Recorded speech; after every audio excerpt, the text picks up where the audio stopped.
Bonjour à toutes, bonjour à tous, j'espère que vous allez bien. Bienvenue dans cette petite vidéo qui en fait va pas être petite, et en fait c'est pas une vidéo, c'est deux vidéos. Il y a quelques semaines, on a récupéré, on n'a pas récupéré, on a acheté, on a reçu une Alexa 35, 9 mois d'attente.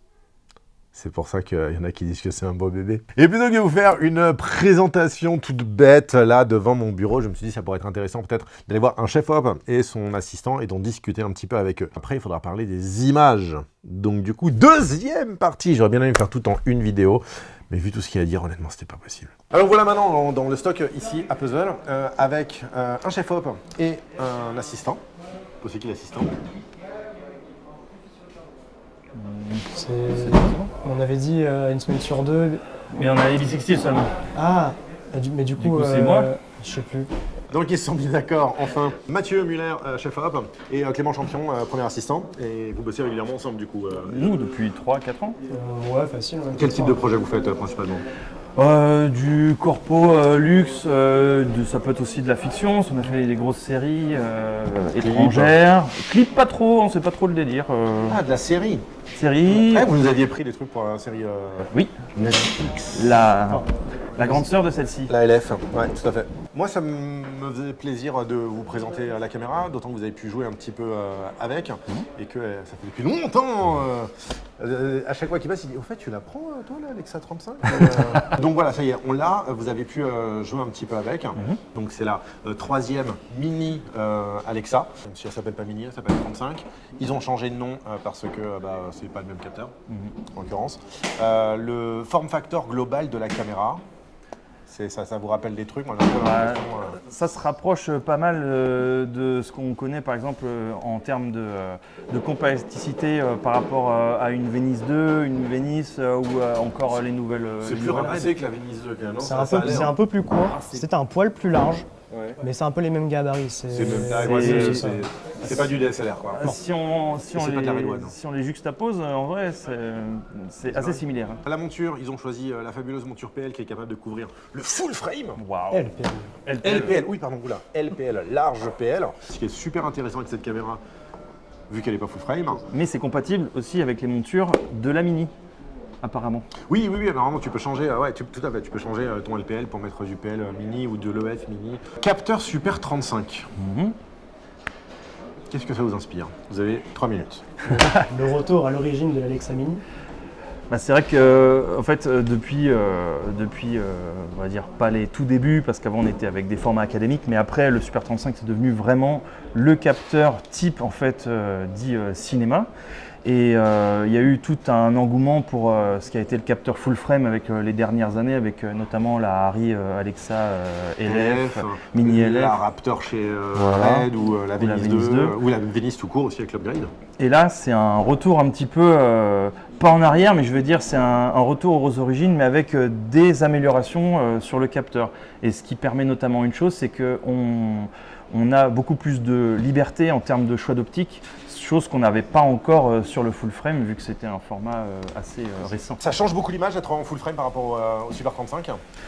Il y a un crop factor quand même qui est non négligeable. Donc pour ceux qui savent pas ce que c'est un crop factor, c'est-à-dire qu'en fait tu vas avoir un certain angle de champ. Quand tu vas passer en Super 35, tu vas avoir un crop, ça dépend selon les constructeurs, ça peut être 1.5, ça peut être 1.6, et du coup tu vas vraiment avoir un effet de comme si tu avais zoomé un petit peu dans ton image, quoi.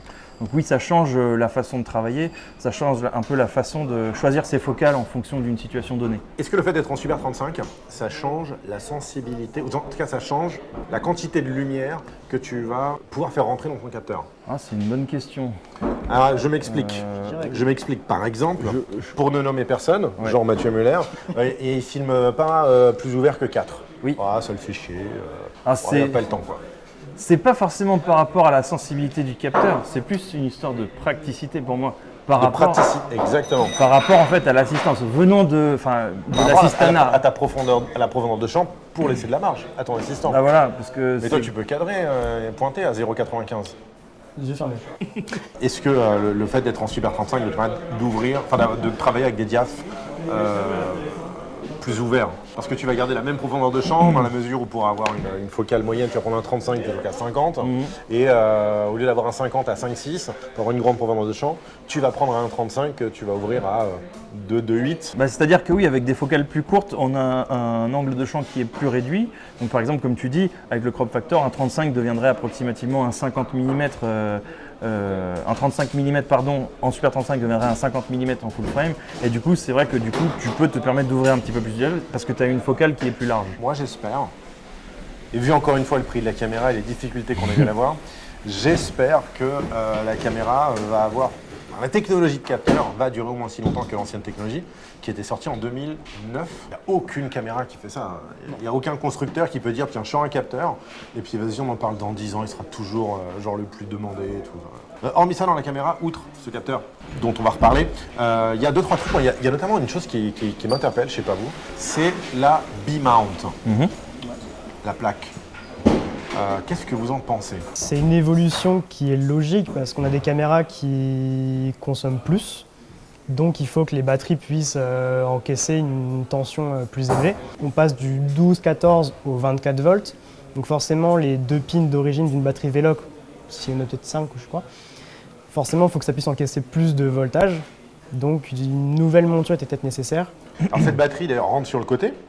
Comme une Goldmount. Ouais, un peu comme une Goldmount, même complètement comme une Goldmount. Donc il y a des intérêts à avoir ça. Je sais pas si en termes de cadre, toi, des fois, tu arrives d'attraper la batterie pour cadrer. Moi, pas tellement, mais je pense que c'est plus sécuritaire pour tout ce qui est gimbal et steadicam.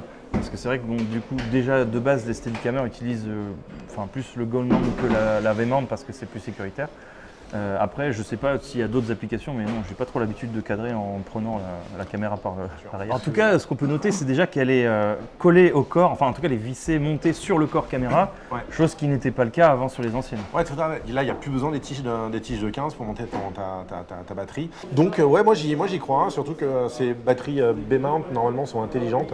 Ça veut dire qu'elles font du 28, mais elles sont aussi capables de faire du 14. Donc, si ce protocole de batterie qui est ouvert, hein, c'est Harry qui l'a inventé, mais il a ouvert à tous.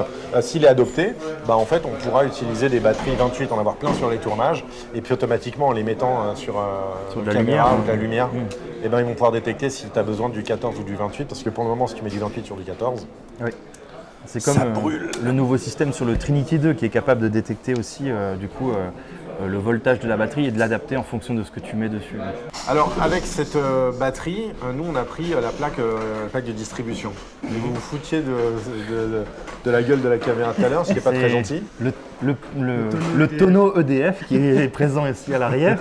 Donc je sais pas.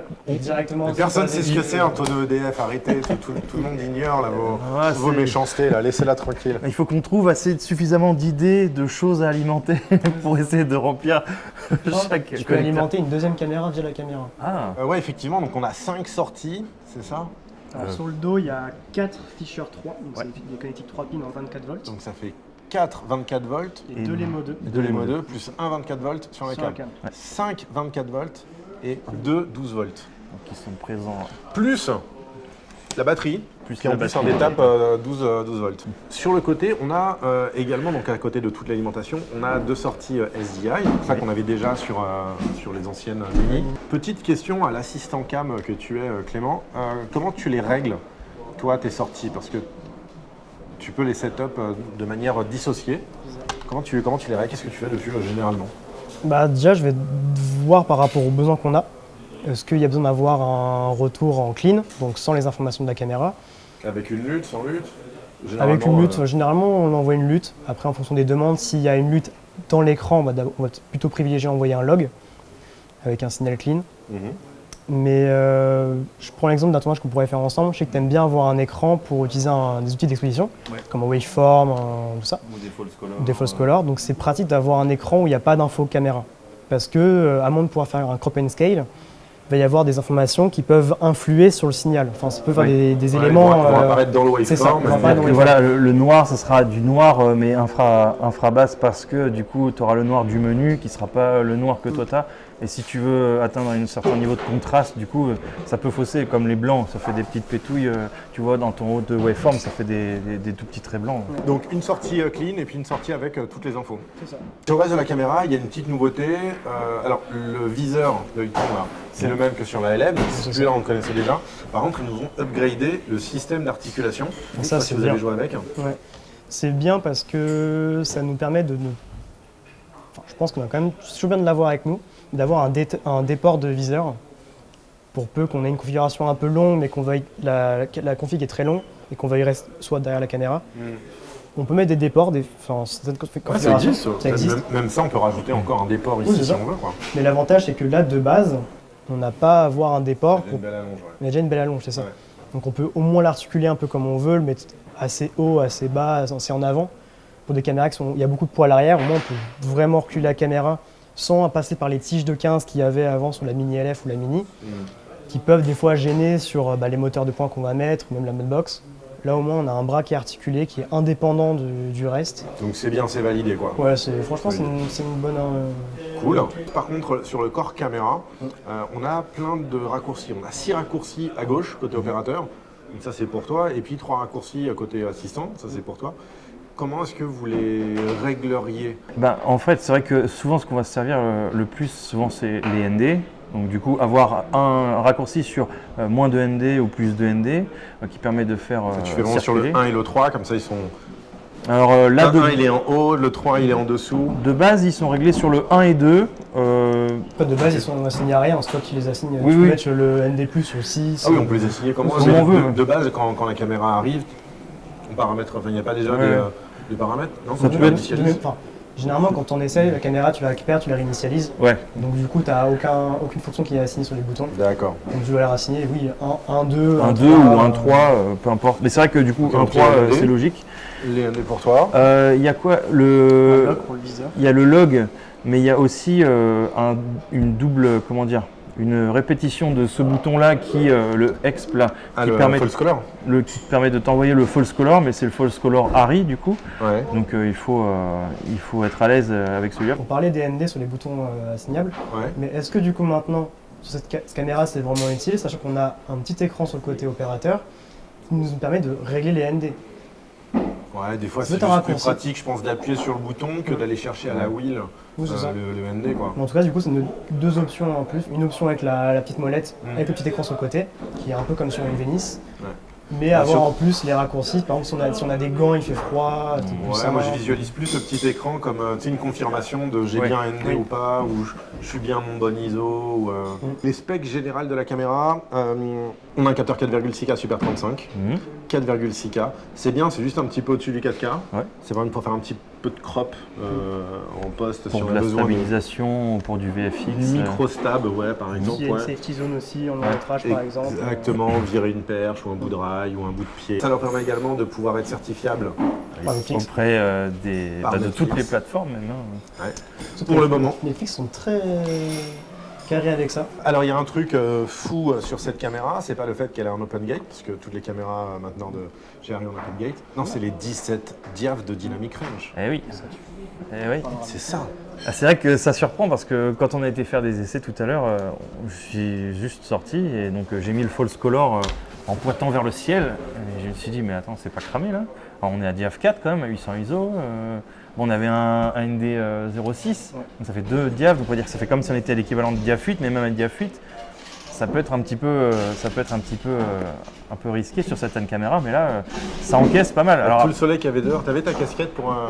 Ah oui, elle est belle cette casquette. Hein. Oui. En tout cas, juste sans avoir mis le signal dans un logiciel de post-production ou d'étalonnage pour bien se rendre compte de toute la dynamique du capteur, c'est vrai que juste en sortant, c'est quelque chose que je n'ai pas l'habitude de voir avec les caméras avec lesquelles je tourne. C'est vrai que quand je sors et que j'expose, typiquement, normalement, c'est cramé. Alors toi, tu as eu l'opportunité en plus d'être sur un tournage. Pour préparer un petit peu cette vidéo, tu as accepté de te rendre sur un tournage qui utilisait beaucoup de couleurs, des vortex avec la caméra. Et alors le retour que j'ai eu de la chef-op, c'était que tout rentrait. Oui, c'est vrai que... Ça ne solarisait pas, non. ça ne clippait pas. tout rentrait, toutes les couleurs les plus saturées. C'est vrai qu'on avait beaucoup de niveaux et en plus des couleurs qui étaient vraiment très saturées et notamment tout ce qui est au niveau des bleus. Je ne sais pas si tu vois par exemple quand tu filmes une voiture de police, ça a tendance à faire cette espèce d'aplat bleu, même sur les Alexa Mini, parfois ça le fait. Ouais, on sort de l'espace de couleur. On arrive à la limite de l'espace de couleur, donc on a une espèce d'aplat de saturation. Et là, curieusement, ça a encaissé plutôt très bien, quoi. On n'a pas vu de choses, en tout cas au combo, au retour sur lesquels j'étais, il n'y avait pas d'effet comme ça d'aplat. Ça a confirmé avec les experts, oui. Mais ce sera, c'est lié autant au 17 diaph de la plage dynamique que nouveau espace de couleur. Donc à l'utilisation, toi, l'ergonomie, les mains dans le cambouis, c'était, voilà, tu avais accès à tes réglages. Ouais, alors on n'avait pas un soleil de plomb, donc j'ai pas pu tester, mais par contre c'est vrai que ce que j'ai trouvé vachement agréable, donc avec cet EVF qui est déjà aussi présent sur la Mini LF, c'est qu'on arrive quand même à cadrer en plein jour. Tu as senti une différence avec, je sais pas, toi tu tournes beaucoup en Sony, est-ce que tu as senti une différence avec de la Sony ou avec de la LF? C'est sûr que les peaux sont légèrement différentes, j'ai l'impression qu'elles sont légèrement plus chaudes, mais pareil, il faudrait vraiment que je vois le résultat sur un moniteur pour pouvoir vraiment en attester, parce que c'est vrai que dans ces conditions-là, on n'a pas encore regardé du coup ce qu'on a tourné, donc il faudrait vraiment que tu puisses comparer le signal avec Forest pour vérifier que... Alors Forest, pour ceux qui ne connaissent pas, c'est la personne avec qui on avait fait une vidéo il n'y a pas longtemps pour parler des expositions, notamment en log et les problématiques d'exposition, et c'était avec Mathieu. Voilà. L'autre Mathieu Médiraka. Alors écoute-moi, ce que je te propose, c'est si vous avez réqué là vos images, tu veux les regarder et tout, tu peux les regarder, mais moi je vais vous les voler. Je vais peut-être aller voir Forest et les analyser un petit peu avec lui, parce que je sais que lui voulait faire des trucs avec la caméra, des essais et regarder un petit peu les images. Ouais. Et notamment si tu as fait des images avec des hauts contrastes. Alors, on a essayé de vraiment pousser la caméra. Alors évidemment on n'a pas le soleil en direct parce qu'on est en overcast day, you know. Donc on a essayé de faire des scènes ou en tout cas des plans avec un maximum de contraste. Donc par exemple, il y avait une espèce de lampadaire qui est en contre-jour avec un tout petit peu du toit en dessous du toit et plus le ciel derrière avec ce qui arrive à passer de soleil entre les nuages, qu'on a fait à différentes expositions. Donc à chaque fois on a enlevé des ND, donc à chaque fois on gagne 2 diaph. Donc vous aurez plusieurs versions, sachant que à l'EVF, quand je mets les false colors, il me fait aller très haut dans le signal et il me dit que je ne suis pas cramé. Alors que quand on regarde au waveform, on voit que ça a tendance à écréter, mais peut-être que c'est parce que c'est juste le Rec 709, parce qu'on sort que en Rec 709 par le SDI pour ces tests-là. Donc potentiellement, je pense que sur le log, que ce soit juste le Rec 709. Je pense que pour le log, c'est clairement OK, et du coup, c'est très surprenant parce que l'image paraît vraiment très bright, en tout cas au moniteur. Bon, écoutez, moi j'ai hâte de prendre vos images et de les amener chez Forest. Vous avez quelque chose de plus à rajouter sur la cam? On n'a pas parlé des 2 entrées Elbus à l'avant et du serial qui se trouve ici. Ouais. Est-ce que tu veux nous en dire un petit mot? À voir sur des tests, mais là on a une connectique serial et 2 Elbus. Donc sur des configurations, je pense que ça peut permettre de retirer le fameux L-cube. Sur des configurations où on a un cinétape, où il fallait du coup utiliser un Elbus pour récupérer les informations de distance sur la commande de points ou tout ça. Ouais. Mais par contre, c'est une connectique en 4 pins. Donc sur un UMD1 par exemple, la connectique serial n'est pas la même. Donc on est obligé d'utiliser un Elbus. Mais je pense qu'avec un Focusbug, enfin un CineRT de chez Focusbug, qui doit avoir une connectique. Ça prend le pas, hein. Il y a de plus en plus de Focusbug, ils n'arrivent pas trop à livrer, mais les UDM, ça commence à être un peu... Enfin, ça reste efficace, mais par rapport à ce que peut faire un Focusbug, enfin un CineRT, le CineRT va prendre une place, et je pense que la connectique 4 pins serial et la connectique du Focusbug, donc au moins on peut le connecter directement à la caméra sans passer par un L-cube, sachant qu'ils ont déjà fait un peu de partenariat Focusbug Harry pour la commande de points Hi-Fi. Eh bien écoutez les gars, merci beaucoup. Je vais continuer mon investigation sur cette caméra. Merci à toi. Merci à toi. Et merci à vous d'avoir regardé cette première partie. On se retrouve pour la deuxième partie très bientôt. Ciao, bye.